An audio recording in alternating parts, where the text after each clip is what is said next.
వస్తే 100 కోట్లు వస్తాయి. ఓకే, ఏది కేవలం అల్లు అర్జున్ ఫ్యాన్స్ చూసి 100 కోట్లు తెప్పిస్తారా? మెగా ఫ్యాన్స్ ఎవరు చూడమంటున్నారు కదా, ఏం పరిస్థితి? Very good. మరి ఎవరు సపోర్ట్ చేయట్లేదు, ఎవరు ట్వీట్ పెట్టలేదు, ఎవరు డిస్కస్ చేయట్లేదు? అవసరం లేదన్న, వాళ్ళకి అవసరం లేదేమో, కానీ వాళ్ళు ఒకటే.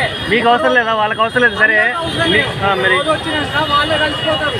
ఎవరైతే ట్రోల్ చేసిరో వాళ్ళే రేపు మేమే మొక్కలు అమ్మాయి మీరెవరు మమ్మల్ని అంటే వాళ్ళే కలిసిపోతారు. మీరేం చేస్తారు? అన్ని పట్టించుకోవాల్సిన అవసరం లేదంటావా? అవసరం లేదు. రేపు మంచి ఉంటే అందరు చూస్తారు, వాళ్ళే పడుతున్నారు. సినిమా అంటే 3 గంటలు 20 నిమిషాలు పెట్టారు కదా, మరి బోర్ కొట్టే అవకాశం ఉందిగా? అస్సలు కొట్టారు. ఆడ కొట్టారు ఎవరు? సుకుమార్. ఏందంత నమ్మకం ఏంటి సుకుమార్ మీద? ఇప్పటి వరకు ఎన్నో సినిమాలు చూస్తాం, ఇద్దరు కొట్టి ఎన్నో ఇద్దరు లాభం కూడా చూడలేదు. ఏవో మనకు అర్థం కాదు, మనం అర్థం చేసుకునే వాళ్ళ సినిమాలు మనం అర్థం చేసుకోవాలి.